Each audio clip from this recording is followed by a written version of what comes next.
radosti nikad dosta. U posljednje vrijeme ljudi se zapravo vole družiti s onima koji su vedri i veseli.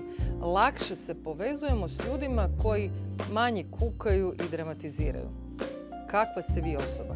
Da li stalno kukate ili imate trenutke kad ste zaista zadovoljni životom? Pitam vas ovo zato što u vaše prezentacije trebate uvijek ubaciti malo humora, malo nečeg veselog i radosnog, jer ćete tako dobiti i puno veći angažman publike.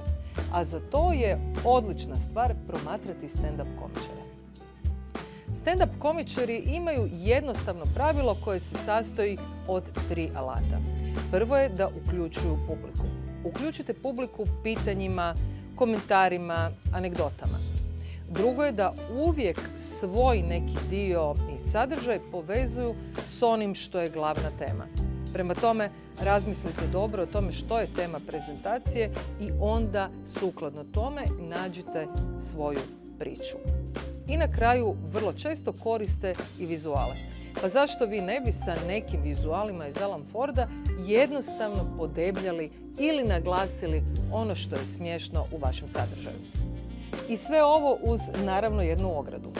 Dvosmislenost ili masni vicevi zapravo ne spadaju u javne prezentacije. Isto tako razmislite kada u svoje prezentiranje uključujete crni humor. Zapravo ima jedan mali sloj ljudi koji to zaista razumije, a ostali će se osjećati zbunjeno. Dakle, crni humor na kapaljku i puno stand-up fora. To će učiniti vaše prezentacije zaista posebnima i pamtljivima.